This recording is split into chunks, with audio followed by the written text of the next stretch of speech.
की एमसीज के ग्रीवेंसेज और आम पब्लिक के ग्रीवेंसेज लिए हैं इन्होंने, तो इन्हीं से जानते हैं कि किस तरह के ग्रीवेंसेज आए हैं। नगर परिषद का कार्यकाल भी समाप्ति की ओर है।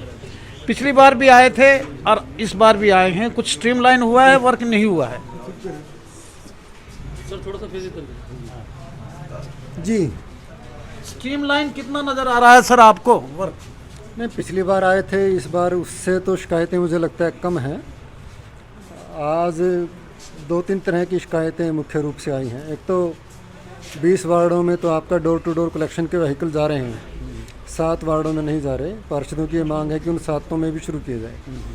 नगर परिषद ने बताया कि उनके टेंडर हो चुका है, वर्क ऑर्डर भी दे दिया है और अगले एक हफ्ते में 7 नए टिप्पर नगर परिषद हंसी को मिल जाएंगे। ड्राइवर्स का भी टेंडर हो जाएगा और एक हफ्ते बाद पूरा। एक शिकायत मेरे पास आई हुई है, शायद आप उसी की बात अखबारों की सुर्खियां भी बनी हैं कि मुझे लगता है पता नहीं किसी पार्षद ने भेजी है, किसी ने आके शिकायत की थी कि वहाँ पे कोई एक तो नक्शा पास करने की कोई बात है और दूसरे कोई सड़क शायद बना रही है नगर परिषद जिसकी ज़रूरत नहीं है, कुछ इस तरह की बात है। उसकी जांच जो है जॉइंट कमिश्नर मैडम कर रही है। जॉइंट कमिश्नर जी जी, वो आपकी उनको मैंने जांच सौंप रखी है और इसकी जांच कंप्लेंट आपके पास है। जी जी जी, तो वो जांच के बाद ही पता लग पाएगा। रेवेन्यू रिकॉर्ड में इसमें 2-3 पक्ष हैं जांच के। रेवेन्यू रिकॉर्ड में है या नहीं है, पहली बात ये है। दूसरी बात ये है कि वहाँ पे सड़क की ज़रूरत है या नहीं है, और तीसरा कोई नक्शे का भी शायद कोई मसला है, वो भी जांच joint commissioner. It is probe into the inquiry joint commissioner. जी जी, जांच अभी चल रही है। दूसरा लाइटों की समस्याएं हैं पार्षदों की। हाँ कि कुछ वार्डों में लाइटें नहीं लगी हैं। पार्षदों का यह कहना है कि लाइट लगाने से पहले ठेकेदार उनसे संतुष्टि प्रमाण पत्र लेता है।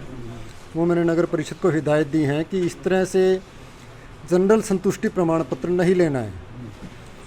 आपको पार्षद से यदि प्रमाण पत्र लेना भी है तो उसमें लाइटों की डिटेल दें कि आपके वार्ड में इतनी लाइटें नहीं लगी हैं और इस पॉइंट पर लगी हैं।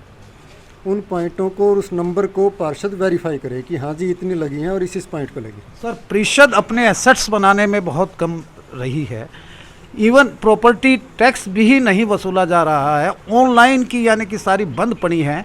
ऑनलाइन कर दिया गया था, पहले मैनुअल था, ऑफलाइन था। और वो टैक्स कहाँ से वसूला जाएगा? एसेट्स कहाँ से आएंगे? नहीं, ठीक कह रहे हैं आप। एसेट्स नहीं होंगे तो फंक्शनिंग पे तो असर पड़ता ही है। तो इसको और दुरुस्त करेंगे, ऑनलाइन सिस्टम को भी करेंगे और ये कोशिश करेंगे कि परिषद का स्टाफ ट्रेंड हो और परिषद के पास पर्याप्त स्टाफ हो ताकि इनकी जो इनकम आ सकती है वो इनकम तो पूरी आए। सर, बार बार सफाई कर्मचारियों की तनख्वाह का इशू क्यों बनता है? टिप्पर कर्मचारियों का, टिप्पर के जो चालक हैं, आपके पास बड़ी स्ट्रॉन्ग कंप्लेंट आई है। आप सही कह रहे हैं, टिप्पर कर्मचारियों की कंप्लेंट आई है कि 4 महीने से उनको तनख्वाह नहीं मिली है। परिषद से पूछा है तो परिषद के अधिकारियों ने बताया कि उसको ठेकेदार को लगभग 1 साल से ठेका मिला हुआ है और ये बड़े दुख की बात है कि 1 साल से ठेका मिलने के बाद भी उन कर्मचारियों के EPF ESI के खाते उस ठेकेदार ने नहीं खुलवाए। उसमें मैंने परिषद को आदेश दिए हैं कि इन कर्मचारियों की तनख्वाह सीधे इनके खाते में परिषद के खाते से ट्रांसफ़र कर दें। नंबर 1, उस कंपनी को ब्लैक लिस्ट कर दें और उसके खिलाफ पर्चा दर्ज करवा दें, क्योंकि उसने EPF ESI के पैसे वो नगर परिषद से ले रही है, कर्मचारियों के खाते में नहीं डलवाए हैं, खाते नहीं खुलवाए। 1 लाख दिया गया, 25